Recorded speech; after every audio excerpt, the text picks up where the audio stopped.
This is the Rebel Scum Podcast. Available in video on YouTube and audio wherever you listen to your podcasts. Every week, Brock and James talk the latest rumors, news, and theories from a galaxy far, far away. Support us on Patreon for exclusive offers and join the Star Wars discussion. Patreon.com/RebelScumPodcast. Here are your hosts, Brock and James. You're always scum. Rebel scum. This will be a day long remembered because today is Star Wars Podcast Day 2023, the third annual celebration of our Star Wars fan audio community. This year, over 115 shows plan to take part, releasing episodes on February 7th or shortly thereafter. Why February 7th? Because that is the 24th anniversary of the premiere of Jedi Talk, the very first Star Wars podcast way back in 1999.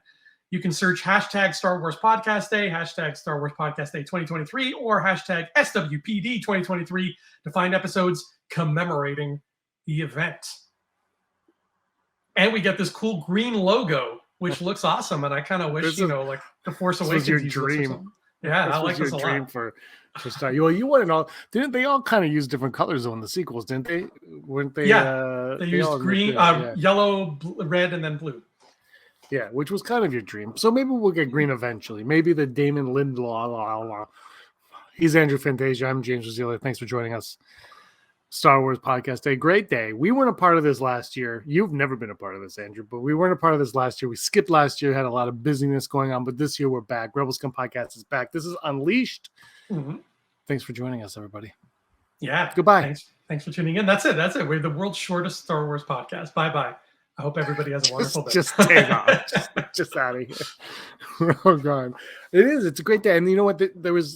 There's so little to talk about in Star Wars until Mandalorian comes out, right? Like, you'd think that there'd be a lot to talk about, but because they promised us, a movie a year of like 10 years ago, a decade ago, we were told to be a movie a year for all time. Obviously, Solo nixed that. Good old Solo kind of ruined that for us. Make Solo 2 happen, I guess.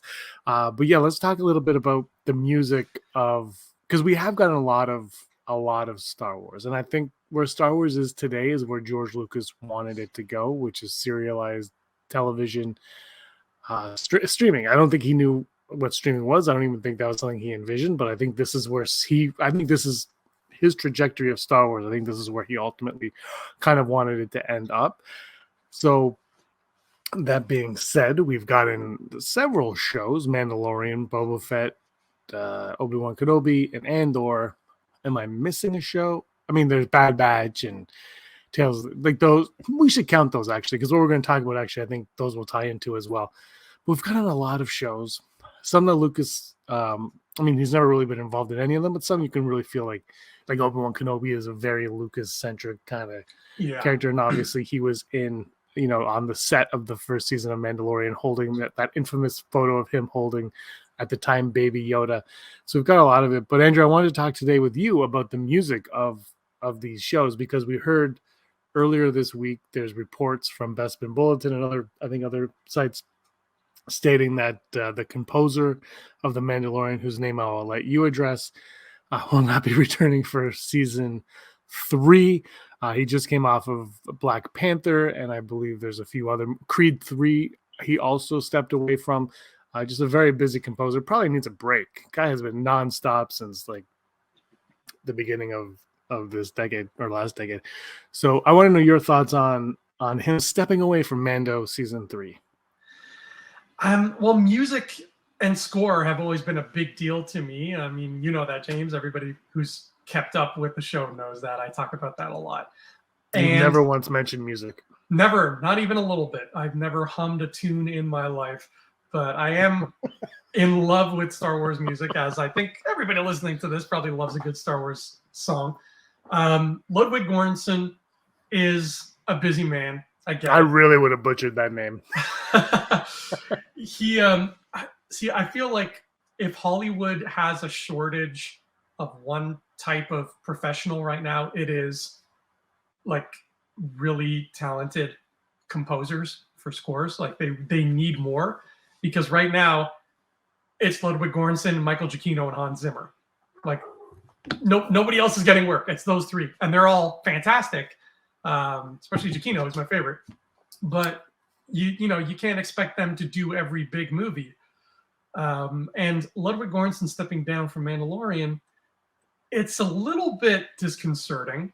I don't think it means we're going to get bad music, but it does kind of worry me just in one small sense. And that sense is this: there's tons of composers who work on movies and TV shows who can do perfectly good scores, right? There's tons of talented composers, way more talented than I would ever be musically, who can do good scores. But there's way fewer who can do great themes. And there's a big difference.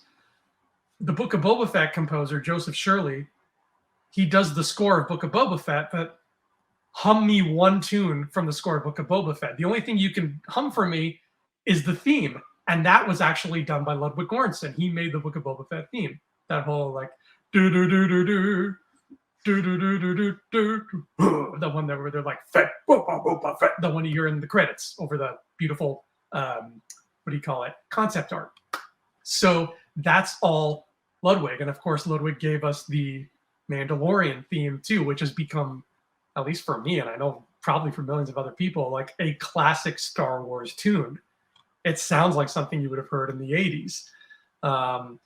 So the idea of Joseph Shirley taking over the whole show, I mean, I'm sure he'll do a fine job because there's great music in the Book of Boba Fett, but there, aside from the one great theme in it, which Michael Giacchino wrote, like what's he going to bring to the table? Because that's the thing. Shirley hasn't proven to us yet that he can give us a good, like a great memorable character theme. And that is more important than I don't think he has to, because he already has it with what he's walking into. And I think, I look at it, I think the music of Boba Fett was fine. And I think arguably it was up there with Mandalorian season 2. I don't think he did anything super special with Mando season 2 that would scare me away from this transition so much. You look at, if we compare it to the movies, I know Giacchino was rushed in the Rogue One score, but I thought, I forget his name, I think it was John something, who did Solo. I think the Solo music is probably the most underappreciated Star Wars music we've gotten, because it's from the movie that was last on our rankings list, because most people seem to, as much as they want a sequel, just don't have that up in their top 5 or 10 anymore. So it's there, but I think that music is just solid. And of course, John Williams came in and did Han Solo's theme for that film as well. But the music overall, I think, is really well. But the one thing that Shirley has to do more than anything is not worry about creating anything; is worry about using his arsenal, using what he has, because he has the Mandalorian theme. And one thing that Solo did so well was it utilized the Star Wars themes so well in that one. Like you would get little John Williams, and here and there they would kind of poke up once in a while when you need it, like when Chewie and Han are flying the Falcon through they pick up and you're like, oh yeah, it's Star Wars. Yeah. And I think that's really the main job he's going to have, is just knowing when to separate what he's doing with what needs to happen, right? Like, to get out of your, like, put your ego aside and be like, this is the music for the show. And I think he did that with the Book of Boba Fett well. I think incorporating it in, and I don't think it had lyrics until the very end too, right? Like, weren't those lyrics like somewhere along the way? Just in the credits, I think. Yeah, I like to pretend that that he wrote those lyrics. Like taking a poop. So that's why I'm okay with it, because I thought, like, I love the Mandalorian music, do not get me wrong, and season 1 and season 2 I really like, but I didn't think there was nothing in season 2 that I don't think blew my mind, if I remember correctly. Nothing that really blew my mind. It all felt like it was part of the Mandalorian. And so for me, I'm like, let's continue down that path. And I think Shirley, obviously Favreau, working with him on Boba Fett, obviously there was a connection there to like each other, because I thought the music in Boba Fett, like you said, like there was nothing, nothing blew me away. And the most memorable one is obviously Boba Fett's score, but really that's the only one you needed. Now, Andrew, got to reel it in for a second, because there is a one piece of music in the Book of Boba Fett that was controversial at the time. That was a techno kind of music that happened when they were modding each other up. Right. Now, this is where I'm going to go off the rails here. Not really, but I had this thing too, because people are complaining that Bad Batch is too much filler episodes of Bad Batch, and then The Last of Us has just been so much filler. I'm like, I don't understand how you can complain one's filler and then you're calling one a masterpiece, other than one's animated, one's live action. And I'm going to say the same thing here. Book of Boba Fett, everyone complained about that techno music when it was going on, and then Andor comes in and it's got a freaking like 80s guitar riffs going on when he's walking away, and I was like, this is the same vibe. I'm getting the same vibe. No one says a word. Not one person says a word. Now, I'm okay with both of them. I'm totally okay. But so that's the only thing I want to bring up is those two. Because I think the music in all the shows so far, the only real memorable tunes for me have been from Mandalorian and the Boba Fett theme. Those are the only two on TV. I thought Obi-Wan was pretty weak in terms of score. I don't remember. I honestly don't. I know John Williams did his main theme, but I don't remember like any of the music from Obi-Wan Kenobi. Andor was good, but it was kind of generically sci-fi. Like it serviceable. I would say Andor was serviceable music. It's not negative. It's not positive. It's just, it did its job, which is fine. And I think Mandalorian really was kind of like, here's something in this direction. And so those, for me, honestly, of all the streaming, but I will say Rebels, let's go with Rebels. We'll say Rebels. Rebels for me though probably has the most solid across the board musically, and it's for an animated series, and they had a lot of episodes as well. But so that's my spiel. Let me hear your spiel. No, you're right. The Book of Boba Fett had perfectly cool, fine, serviceable music, and I think Joseph Shirley will do a good job with Mando season 3. Maybe he got practice with those 2.5 Mando episodes that Book of Boba Fett had, right? So he's basically already got his foot in the door. Basically, that was actually his audition tape. Was those two? That's why those two are Mando heavy. They're like, can you do Mando 3? Do these episodes? Ludwig's just like, listen, I'm stepping out. Don't tell anybody, but here you go. The Obi-Wan music. I mean, it's been a little less than a year since that show came out. Yeah, I really couldn't tell you what was going on in the music-wise there. I'd have to revisit it. Andor was totally cool music, but yeah, it was more Blade Runner than Star Wars. Yeah. And that's fine because it kind of fit the feeling of the show, so I understand. Obi-Wan needed more of the classic Star Wars elements in it, like Solo had. Like it needed more of those callbacks, and it had it. No, did it have it at one point? There was one point in the series where it didn't have it, and it would have made the scene better had it called back to a John Williams score. And it was on the Inquisitor death ship. What is that area called? That area when they were leaving, there was a moment I'm like, and the music wasn't. It reminded me of when I watched Jurassic World by your boy Giacchino, and the Jurassic theme swelled up over the park and not the dinosaur, and I was like, I felt like I was like something was missed for me. It felt like that. I'm like, it's like you had it, like it was like this part. They're on the ship. I'm like, you have it, you have the music, and you went with something I'm gonna forget in a minute. Sorry, I interrupted you. No, it's okay. That seems to be a trend though with Hollywood, is that when it comes to score, it's just, I got to use air quotes because I hate saying this, but it's just not cool anymore to have a classical, bombastic, old school Hollywood score like the kind of thing John Williams would give you. Giacchino's stuff comes really, really close. It's like 98% there. But other than that, like I feel like with Obi-Wan Kenobi, that should have had that classic old feeling, but they're so afraid of that sound. I don't know, like, do people think it's cheesy now to just have like horns? Cool. Yeah, I don't get it. And what made Mandalorian's theme and music so special for me anyway is it felt, not only did it feel like Star Wars, but it felt like that show would have come out in the 80s with the exact same music. Like I could just totally picture kids in like 1986 waking up early in the morning, sitting down on their carpet in front of their wood panel TV, turning it on, and hearing right. It just totally fits the mold of classic Hollywood Perfect music scores. for a original Nintendo game. I know, right? Like an 8-bit sound that would totally play off on that. Oh my God! Somebody must have made an 8-bit version of that. I've probably seen it, and that's why I thought of it when you sang it. I don't know if they have. Send me the link, please, everybody. Yeah, somebody find that for us. So this is just totally my own personal bias speaking, but that kind of music needs to come back.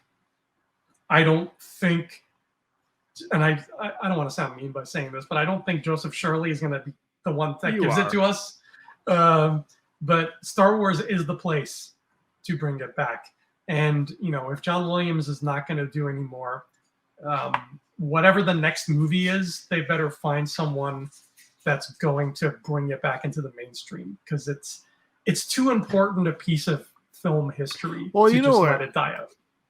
Well, like, I know it's 20 years old this summer. Pirates of the Caribbean had that going for. Was that Hans Zimmer? Yes. Like that was going for. Yeah, there you go. But it had that going for. You're like, oh man, this is like, that music is freaking fantastic, and it's so over the top, and it's so orchestral, and it is great. But I don't think we're gonna get those on these shows. But I think like, I've liked the music of the streaming series, but Mandalorian was great. But even the Mandalorian theme, it's not that big, robust Star Wars song. And I'm not saying we don't need that for Mando season 3. Like, Mando is its own thing, and I think that music is perfect for Mando, and Boba Fett was perfect for Boba Fett. But it's just, like Acolyte, I feel like, I don't know who's composing that, if they even hired anyone, but that one, having never seen it, so obviously I can't really say for certain, but the synopsis and those set pictures, I feel like you need that big, robust orchestral sound, and it's not going to be John Williams. It's not going to be Giacchino, who did Prep and Landing. That's right. You got to find someone that wants. Here's the thing, Andrew. You have to find someone that wants to live in that, who wants to play in that sandbox. It's like, and I know you haven't seen it because you're stubborn, even though you have Fanny Awards and you don't want to talk about it. But Top Gun Part 2, I mean, I still am baffled by that movie, and it made $1.4 billion, and it was a sequel to Top Gun that knew it was a sequel to Top Gun, that didn't shy away from being a sequel to Top Gun, and embraced everything that made Top Gun Top Gun. And I haven't seen Top Gun in like 30 years. Like, it was not like a diehard Top Gun fan. When I'm watching it, I'm just like, this feels like it was made in 1987. Like, it just kept going. You're like, this whole, and the thing is, it's old Tom Cruise, who's old Tom Cruise in it, and he's like, but I want to be young Tom Cruise. And like, you can't be young Tom Cruise. He's like, but I want to be. And they're like, but you can't be. And the whole time I'm just like, why is this hitting all the right notes? And it's because and whether they like the movie or not is one, but it's like they just embraced everything that made Top Gun. They embraced it in this. And I think when it comes to the music of Star Wars, you have to find someone like that as well for you. And the thing, even though I'm not gonna say his name, but the Mandalorian composer, he shifted gears, but he stuck to the guns on the shifting gears, and it still has the undertones are there, where it is like the smaller scale old Western version of a John Williams theme. Yeah, and embracing is kind of the key word here, because if you're going to do music like that, it has to be sincere. It has to come from a place of utter, complete sincerity. And I feel like the reason why it's so unpopular now, and you just don't hear it anymore, is that a lot of the mood of big blockbusters now is a bit more jaded, right? It's a bit more snarky. Marvel humor is a bit more snarky. It spends half the time taking the piss out of the fact that everybody's a superhero, and it's not 100,000% sincere about it. And you can't have that attitude with that music. I don't think it would really match up very well. So I feel like something like The Acolyte, and this is just going completely off what I see, what I read, because I haven't seen it either. I don't have access to a time machine. But The Acolyte looks like it's going to try to be a dark film noir. It looks like it's going to try to be like the Maltese Falcon or whatever. And it's going to skew more towards the darker, jaded side of storytelling, and therefore be a darker, jaded story.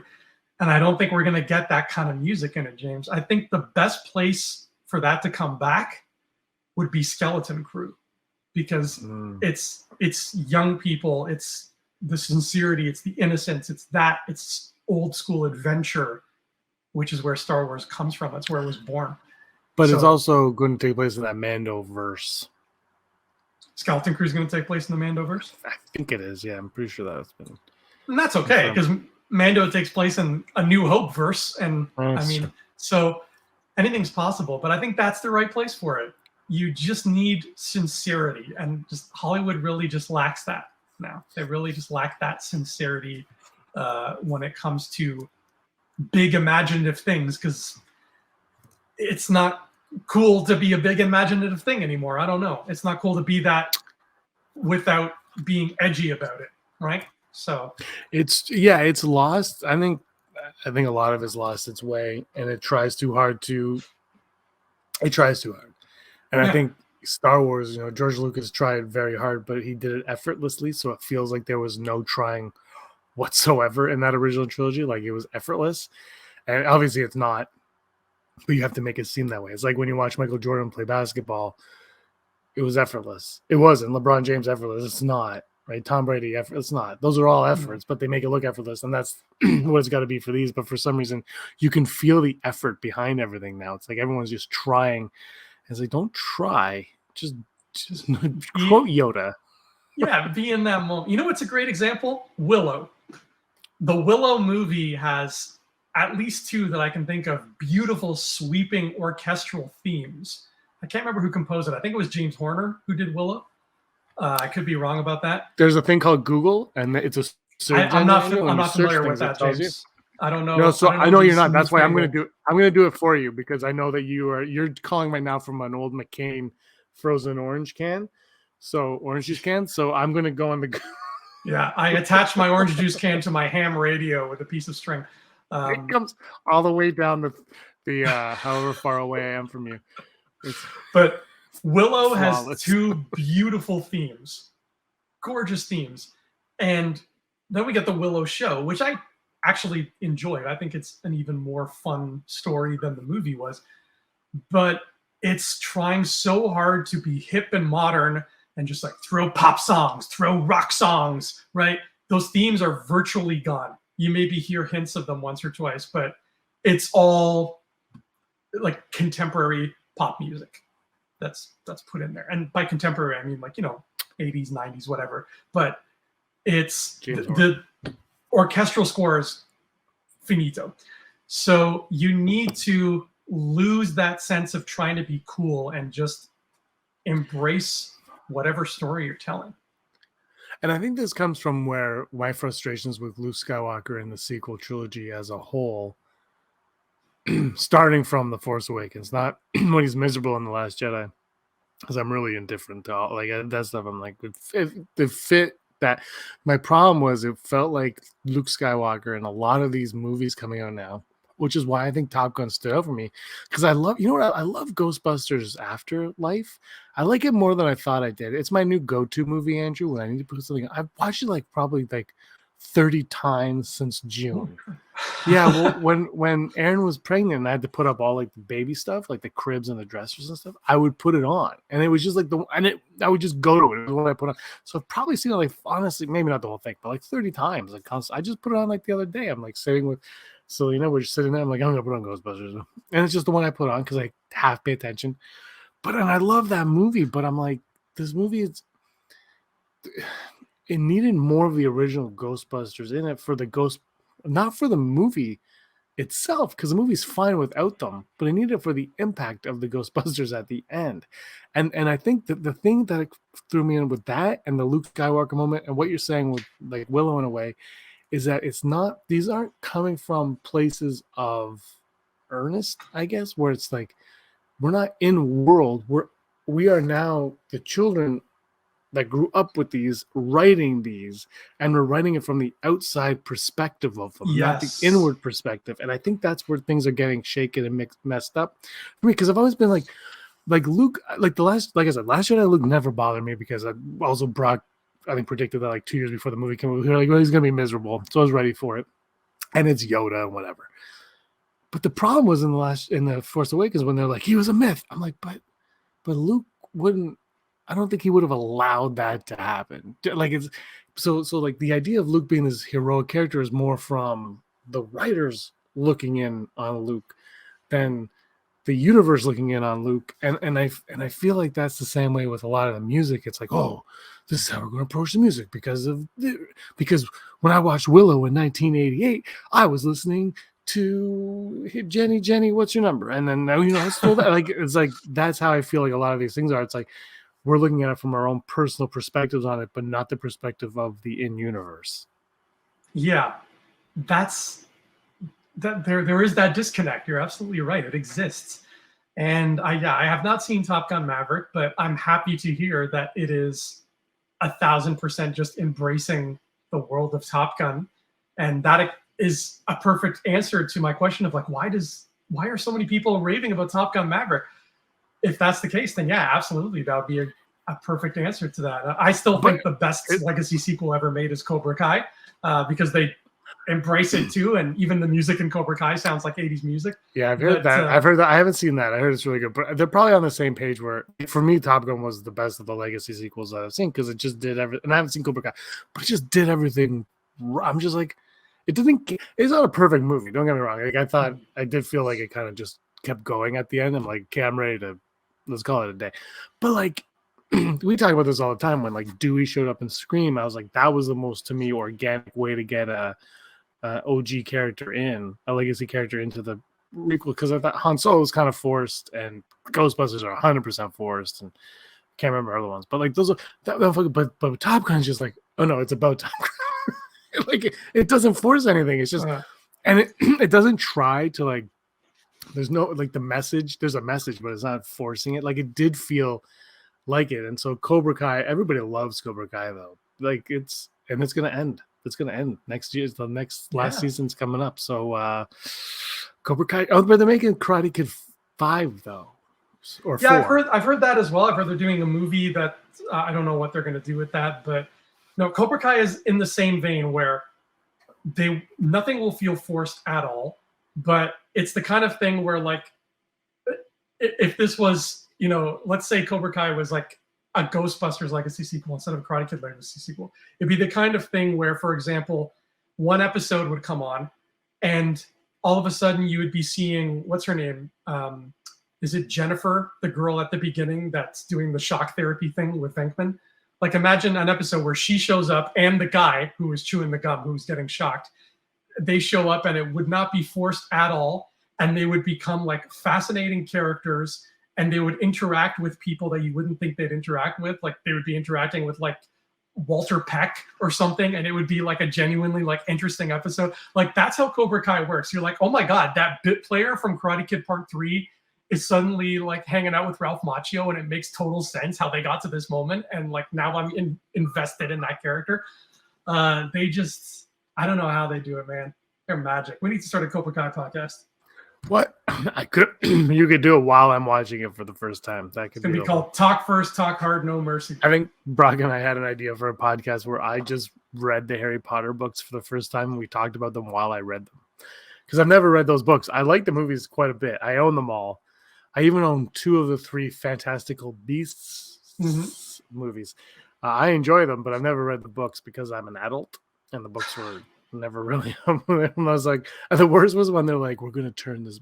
I did buy in California. I bought the Sorcerer's Stone Sorcerer's Stone novel because I was like I got a kick out of it being called Sorcerer's Stone when it's the Philosopher's Stone, and the fact that they didn't think that kids would know what a Philosopher's Stone it's like the dumb marketing decisions.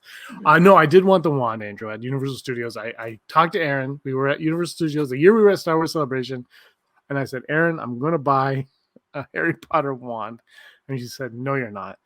And I was like, and they're like $50 something. Or there was two of them. There was one that was more expensive than there was two. Well, one that you could use at the park and like trees would like move or something.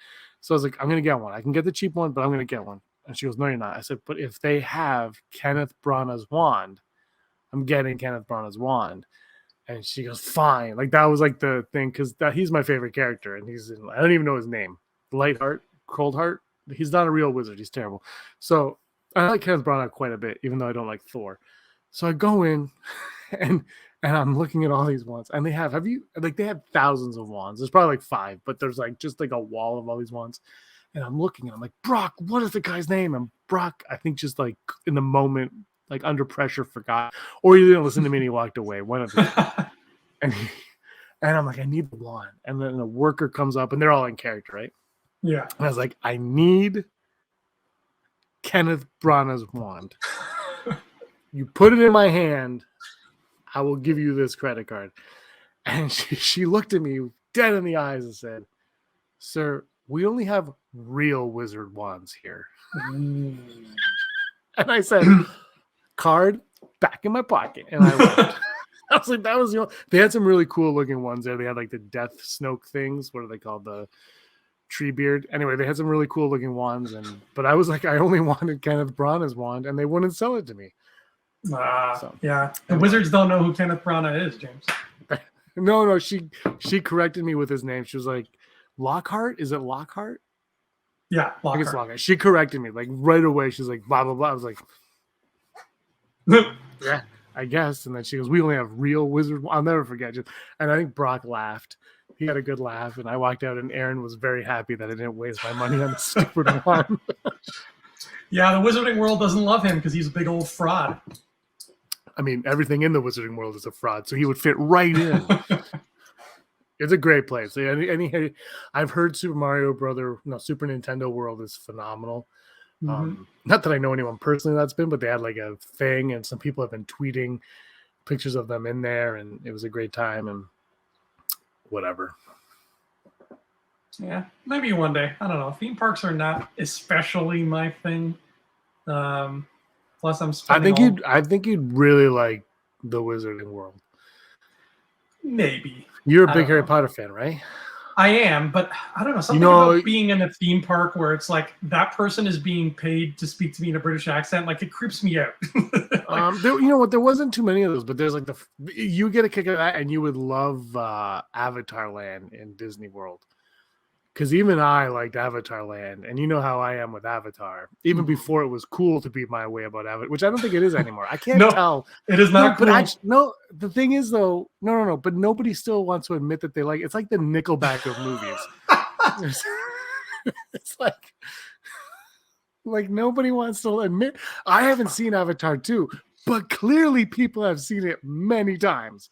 And no one is admitting to this. The only difference is that people who love Avatar, they watch it, they love it, and then they don't follow that up with like a 40-hour YouTube thread. They're just like, yeah, I really love Avatar. It's so true. No, like the Avatar Land though at Disney is phenomenal. Like totally recommended. The rides are fantastic. The atmosphere, everything is just wild at that part of the park. And I'm not even a fan. I was like, I didn't even like it. And I was like, I went 2018 I went, and I was like, I didn't like Avatar then, and I was like, I still wanted to go, and I signed up for a fast pass at like 6 a.m. for it. Like I was all in on it, and it was worth it. It's like, it's so cool, really great experience. So I think you get a kick out of that and a kick out of the Wizarding World, because the Wizarding World is butterbeer. Brock loved butterbeer. I did not. He said it tasted like a root beer float. It did not. I'll tell you that. I wanted pumpkin juice, but I got the butterbeer instead. Do they have Birdie Bots every flavor beans? I think they have they have the chocolate frog, but so you have to, if you do it right, I suppose you have to get a pass for both parks. So you have to pay out of your butthole and then out of your butthole again. But you take the train, the How It Works Express, between parks. But when you go on it, the platform, what's the platform number? 9 38? 3/4. Yeah, that one. So you go in that one, and when you walk through it, there's like a mirror. So you disappear. So the people in front of you disappear into the wall. It's really cool the way. Yeah, and then you go in your cart in the train, and there's a fake window, but outside the window, there's like Harry and Ron in a flying car, and then the car crashes, and then on the door, like the chocolate like frogs like jump on the door and like climbing up the door. And then when you get out, you go to a ride, and the car is crashed like in the ride. It's a really cool. It's a really cool thing. I don't know. I'm talking about Harry Potter and Star Wars, but I'm trying to sell you on it. Universal paid me to get you to go. Shill. Okay, I got it. Yeah. No, it was anyway. I think, but I haven't been to Star Wars Land, Galaxy's Edge. My sister has, Brock has, Disney Desi. I don't think she has. Heidi Feder has, and everybody gushes over it and talks so highly of it. And I have been to Hollywood Studios, and I got to see Phasma and the Stormtroopers on parade, and they went right up to like kids and like talk to them, and it was it's a lot of fun. It's yeah, those places they know. How do we get on this topic? Tangent. I can't remember. Avatar. But it's a good Avatar. Yeah, Avatar. Of all the things, Avatar got us. Does Phasma like snap at the kids and try to frighten them? You there, stand up straight. Yeah, it's like that. Yeah. Oh, cool. Yeah, it's like a full blown like, get up. Who are you? Are you with the resistance? Like that kind of thing, and then they just keep marching. Whatever. It's fun. The Star Wars music plays in the background over all the speakers in the park. You're like, everything just comes to a halt. Anyway, whatever. It was fun. I don't know if they still do that with Galaxy's Edge. I don't know if that's a thing anymore. Yeah, maybe not. I mean, Galaxy's Edge really has waned in terms of just, I remember when it came out, there was like, here's the Galaxy's Edge book and another Galaxy's Edge book and a Galaxy's Edge comic.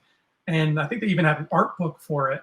And I'm kind of glad we moved away from that, because the one Galaxy's Edge book I did read, which was the sequel to the Phasma book, it literally just felt like a commercial for the park. Like, it probably was. They're trying to continue the story that they told in Phasma, which was a neat story. And the main character is just like, and then I went to the cantina and got a delicious meal of Ronto steak. And I'm just like, this is a commercial, man. Stop it. The book was actually just a brochure on why you should go to Galaxy Edge. Yeah. You thought it was a book. You were mistaken. All right, let's wrap this up, Andrew. We've talked long enough about. Look, from what I'm going to say is there's going to be so much Star Wars coming out that I think the music is unfortunately going to be very hit or miss. Like, I don't think the music in all the Marvel shows is memorable. I've seen 2.5 of the Marvel shows, so I'm not the one to really speak to that. You're more on that, but I don't think it's all been memorable. I haven't heard anyone talk about the music for any of those shows, quite frankly. No, the shows don't have memorable scores at all. Some of the movies do, but that's it. Also, the Marvel movies are known for their scores. It's not like Star Wars, where the Star Wars theme, like how many other movies do you go to, and when the logo hits the screen with the music, people clap. Right. It's very rare. Star Wars is one of them, and it should be. It should be rare, and Star Wars should be one of them, because that is a moment. Yeah, that and James Bond. Yes, yeah, James Bond. Yes, yeah. They're both in that wheelhouse of iconic, very similar and very different at the same time. Like, Star Wars is literally just the words, silence, and then words, and James Bond is an animated circle gun barrel. Yeah, and he shoots you in the face. Right in the face every time. Mm-hmm. Who's your pick for the next James Bond? Aaron Taylor Johnson. He's I heard you really want Aaron Taylor Johnson. Somebody really wants Aaron Taylor Johnson. Probably Aaron Taylor Johnson. But I won't be. I'll be cool if he gets it. That's fine, as long as the movies are good. I will say this, and whatever you think of Daniel Craig as James Bond I don't really care. I hope they get someone that likes playing James Bond. Because I didn't think Craig was bad at James Bond, but I was just getting sick of him complaining about James Bond. And it's like, when you sign up for James Bond, it's like when you sign up for Batman, you're like, I don't want to wear the cowl. Like, it's James Bond, okay? It's Like, you're signing up for James Bond. Like, put your ego aside and realize it's above you. That's all I hope. And I didn't mind Daniel Craig. I liked one of his Bond movies. Which one? The Casino one. Casino Royale. Casino Royale. I really like Casino Royale. Yeah. I saw that after I saw Quantum of Solace. Ah. I go reverse. I like to go machete order. Yeah. I like to go machete order on my James Bond. And then I think I've seen all of his James Bonds. There's only 5. That's still a lot. There's only 5. I've seen all of his Glass Onions. Okay, we need to wrap it up. Plug your book. All right, my book. Plugged it at the top. Yeah, Side Scroller. This is my book right here if you're watching the video. It is available right now on Amazon in paperback and in ebook. And you can get it if you like adventures that are set in worlds that run on video game logic, because that's exactly what this is. So if what I just said floats your boat, then this is tailor-made for you. And I may or may not have more books coming very soon, but more on that another day. What kind of books? Those are fantasy books, James. Those are old school fantasy adventures that, they're kind of Star Warsy in a way. It basically stemmed from being in high school when I started creating them, from like being a huge Star Wars fan and watching Lord of the Rings for the first time, and then having those movies coming out at the same time and being like, I want to make something like this. So they came from that. So if Star Wars and Lord of the Rings had a baby, and that baby was raised by me, that would be them.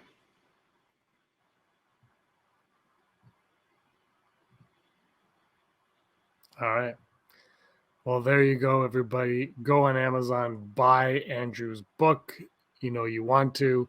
And keep your eye open for his next few books, because they are going to be even better than Side Scroller. I don't know if I interrupted you. Everything froze for a while, so I took a guess on when you were done talking. Thanks for joining me, Andrew. This was fun. Thank you, James. And go enjoy Avatar. How many times have you seen Avatar? Just once or twice? Just once. Yeah. Trying to save money, so I didn't go a second so much time. Money? I don't know. How did it make so much money if everybody only saw it once? Guaranteed people saw it like 4 times. Something's missed. The Nickelback of movies. All right, everyone. Thank you so much for watching. Give us a like and a subscribe. Happy Star Wars Podcast Day. Congratulations on 24 years. 24 years. 24 years is insane. It's a lot of podcasts. All right, Andrew, go right. May the force of others be with you. Always. Hey scumbags, thanks for watching. Don't forget to give us a thumbs up on our video. As always, please subscribe to our YouTube channel, Rebel Scum Podcast, for all the latest videos.